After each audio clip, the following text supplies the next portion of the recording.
जय हिंद। मेरे चैनल में आप सभी का स्वागत है। आप सभी जानते हैं कि विधानसभा चुनाव की घोषणा कर दी गई है। चुनाव के लिए पोलिंग पार्टीज़ बनना शुरू हो जाएंगी और उन पोलिंग पार्टीज़ में जो सबसे महत्वपूर्ण पद होता है वो होता है पीठासीन अधिकारी का। सामग्री लेने से लेकर सामग्री जमा करने तक की पूरी जिम्मेदारी पीठासीन अधिकारी की होती है। निष्पक्ष और शांतिपूर्ण तरीके से चुनाव संपन्न हो पाए, इसके लिए पीठासीन अधिकारी को ही जिम्मेदार माना जाता है। इसलिए पीठासीन अधिकारी के कुछ कर्तव्य निर्धारित किए गए हैं। तो इस वीडियो के माध्यम से मैं आपको बता दूं कि पीठासीन अधिकारी के क्या क्या कर्तव्य हैं। जो पहली बार पीठासीन बनेंगे उनके लिए बहुत ही आवश्यक वीडियो है। चलिए देर ना करते हुए वीडियो शुरू करते हैं और समझ लेते हैं पीठासीन अधिकारी के क्या क्या कर्तव्य हैं। प्रत्येक पोलिंग पार्टी में इस तरह के 4 सदस्य होते हैं: पीठासीन अधिकारी, मतदान अधिकारी प्रथम, मतदान अधिकारी द्वितीय और मतदान अधिकारी तृतीय। इस तरह कुल 4 लोगों की टीम होती है। इसमें पीठासीन अधिकारी ही प्रमुख होता है, ये जो कि मतदान केंद्र का भी प्रमुख माना जाता है। पीठासीन अधिकारियों द्वारा मुख्यतः 5 स्तरों पर कार्य संपन्न किया जाता है। सबसे पहले नियुक्ति होने पर, फिर मतदान के 1 दिन पूर्व, मतदान के दिन, वास्तविक मतदान के पूर्व, मतदान समय के दौरान और मतदान पूर्ण होने के पश्चात। नियुक्त होने पर, निर्वाचन ड्यूटी प्राप्त होने पर जिला निर्वाचन अधिकारी, रिटर्निंग अधिकारी द्वारा निर्धारित तिथियों पर प्रशिक्षण स्थल पर उपस्थित होना। प्रत्येक मतदान कार्मिक को एक कोड नंबर आवंटित किया जाता है जिसे याद रखें। अपने कार्यालय अध्यक्ष के संपर्क में रहें जिससे द्वितीय प्रशिक्षण एवं प्रस्थान दिवस की जानकारी आपके कार्यालय अध्यक्ष के माध्यम से प्राप्त हो सके। ईवीएम एवं वीवीपैट से भली भांति परिचित हों और इनका व्यवहारिक प्रशिक्षण प्राप्त कर लें। प्रशिक्षण से संबंधित सामग्री का ध्यानपूर्वक अध्ययन करना जिससे अपने दायित्वों के संबंध में कोई भ्रम न रहे। द्वितीय प्रशिक्षण के समय समस्त पीठासीन अधिकारी अपनी अपनी पोलिंग पार्टी से परिचय प्राप्त करके समन्वय स्थापित कर लें। सांविधिक और असांविधिक के विभिन्न प्रपत्रों की जानकारी एवं हस्त पुस्तिका को अंतिम रूप से पढ़ लें। द्वितीय प्रशिक्षण के समय संबंधित काउंटर से स्टेशनरी का थैला प्राप्त कर लें और चेकलिस्ट से मिलान कर लें। ईवीएम वीवीपैट से संबंधित सभी शंकाओं को दूर कर लिया जाए जिससे निर्वाचन के समय किसी भी असुविधा से बचा जा सके। मतदान के 1 दिन पूर्व रवानगी स्थल पर, मतदान के 1 दिन पूर्व आपको निर्धारित समय पर पार्टियों की रवानगी स्थल पर आना है। सुनिश्चित करें कि आपको प्राप्त बैलेट यूनिट तथा कंट्रोल यूनिट आपकी मतदेय स्थल की ही है। मतदेय स्थल का नाम व नंबर तथा उसकी स्थिति एवं नियुक्ति आदेश को सावधानीपूर्वक जांच लें। पेपर सील की क्रम संख्या को चेक कर उसका नंबर नोट कर लें। चुनाव अभिकर्ता प्रत्याशी के नमूना हस्ताक्षर प्राप्त कर लें जो मतदेय स्थल पर चुनाव अभिकर्ता के नियुक्ति पत्र पर किए गए हैं। आप अपने पोलिंग पार्टी के साथ निर्धारित वाहन पर सेक्टर मजिस्ट्रेट को अवगत कराने के पश्चात ही प्रस्थान करेंगे। निर्वाचन सामग्री, अपने मतदान स्थल से संबंधित काउंटर से अपने बूथ की समस्त सामग्री प्राप्त कर चेक लिस्ट से मिलान कर लें। जैसे पहला ईवीएम जिसमें बीयू, सीयू और वीवीपैट है, निर्वाचक नामावली की चिन्हित प्रति, निर्वाचक नामावली वर्किंग प्रति, टेंडर मत, green pepper seal, strip seal, pink paper seal, address tag, special tag, मतदान रजिस्टर प्रारूप 17 का, अमिट स्याही, प्लास्टिक का डब्बा, ब्रास सील, एरो क्रॉस मोहर, मतदाता स्लिप, प्रत्याशियों की सूची प्रारूप 7A, CSV सूची यदि हो, पीठासीन अधिकारी की डायरी, विभिन्न प्रकार के प्रारूप एवं लिफाफे तथा साइन बोर्ड, प्रत्याशियों निर्वाचन अभिकर्ता के हस्ताक्षर की प्रति एवं अन्य सामग्री प्राप्त कर मिलान कर लें। ईवीएम एवं वीवीपैट से संबंधित निर्देश में कंट्रोल यूनिट का कैंडिडेट सेक्शन अच्छी तरह से सील हो, एड्रेस टैग सही लगा हो। सभी एड्रेस टैग पर मतदान केंद्र की संख्या व नाम की जांच कर लें।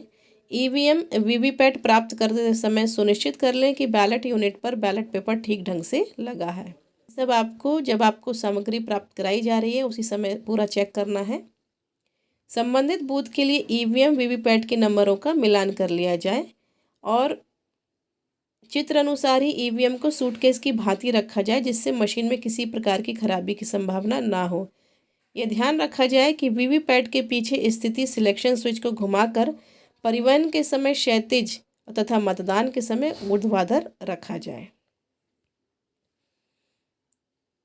यह अनलॉक पोजीशन है। प्रत्येक बैलेट यूनिट में थंब व्हील द्वारा निर्धारित बीयू की संख्या सही हो।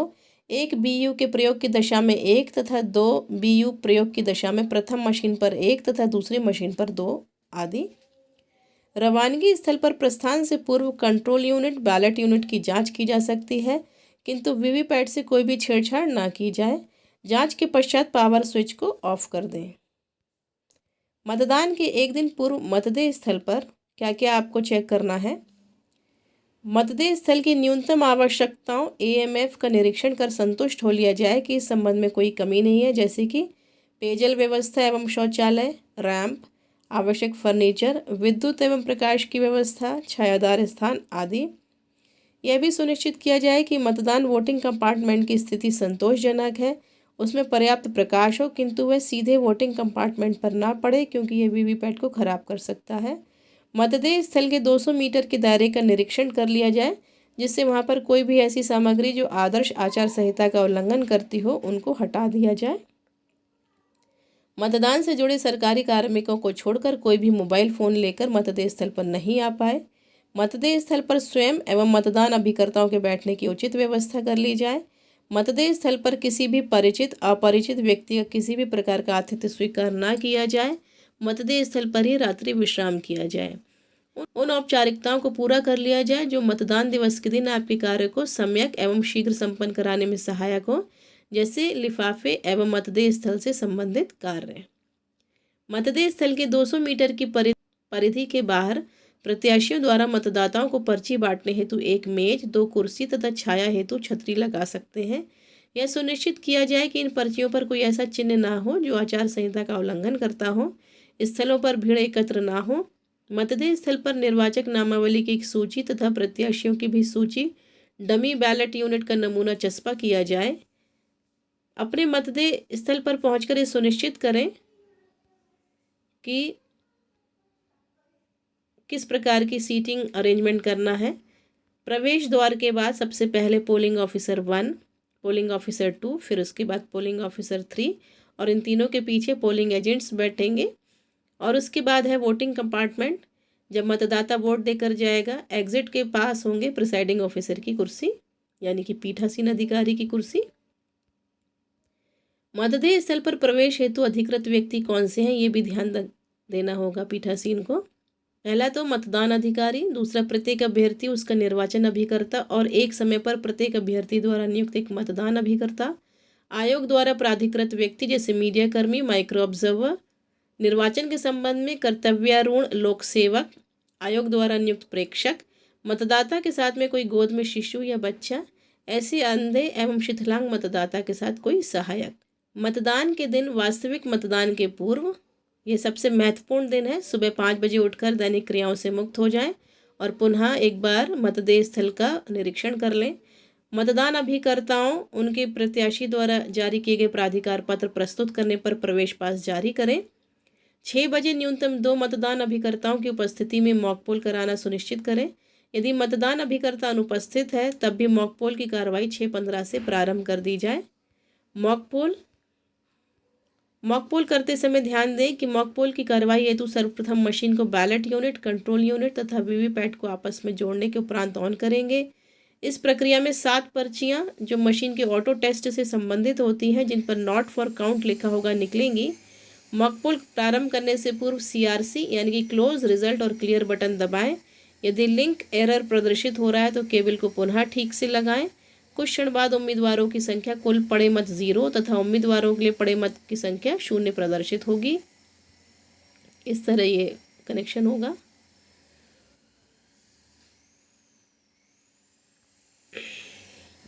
BU को वीवीपैट से एवं वीवीपैट की कनेक्टिंग केबल से CU को जोड़ें। ध्यान रहे जोड़ते समय मशीन स्विच ऑफ दशा में हो, ये बिल्कुल ध्यान देने वाली बात है। मॉक पोल प्रारंभ करते हुए प्रत्येक प्रत्याशी को न्यूनतम 1 मत देते हुए नोटा सहित न्यूनतम 50 मत डाले जाएं। संतुष्ट हो लें कि वीवीपैट में BU के प्रत्याशियों से संबंधित चुनाव चिन्ह के ही स्लिप आ रहे हैं। मॉक पोल समाप्त करने हेतु क्लोज बटन दबाने के कुछ समय बाद रिजल्ट बटन दबाएं और उसका मिलान करते हुए मॉक पोल का प्रमाण पत्र स्वयं तथा मतदान अभिकर्ताओं के हस्ताक्षर के उपरांत जारी करें। अब क्लियर बटन दबाकर वास्तविक मतदान के लिए मशीन सील करते हुए तैयार करें। वीवीपैट से निकली मॉकपोल पर्ची के पिछले हिस्से पर रबर की मुहर लगाएं तथा उन्हें विशेष काले लिफाफे में रखकर स्वयं व मतदान अभिकर्ताओं का हस्ताक्षर करवाएं। लिफाफे पर मतदान केंद्र संख्या व नाम लिखने के उपरांत उसे प्लास्टिक बॉक्स में डालकर पिंक पेपर सील से सील करें। अब निर्धारित प्रारूप पर प्रमाण पत्र जारी करते हुए वीवीपैट ड्रॉप बॉक्स तथा सीयू को सील करें। मतदान के दौरान पीठासीन अधिकारी के जो उत्तरदायित्व हैं, मतदान अधिकारियों के साथ सभी औपचारिकताएं पूर्ण कर समय से मतदान सुनिश्चित कराना। मतदान कंपार्टमेंट एवं ईवीएम की सुरक्षा हेतु पीठासीन अधिकारी उत्तरदायी है। गोपनीयता एवं मतदान प्रारंभ होने की घोषणा करनी। मतदान के प्रत्येक 2 घंटे के अंतराल पर कुल पड़े मतों का प्रतिशत, महिला मतदाताओं की पृथक संख्या सहित सेक्टर मजिस्ट्रेट को अवगत कराना एवं पीठासीन की डायरी में नोट करना। सभी मतदान अधिकारियों पर नियंत्रण रखना। विजिट सीट पर निरीक्षण हेतु आए सेक्टर जोनल मजिस्ट्रेट, प्रेक्षक महोदय, जिला निर्वाचन अधिकारी आदि की प्रविष्टि अंकित करते हुए हस्ताक्षर प्राप्त करना। मतदान समाप्ति तक मतदाता जो सायंकाल निर्धारित समय तक मतदान स्थल पर उपस्थित हो जाते हैं उन्हें वोट देने की अनुमति प्रदान करना।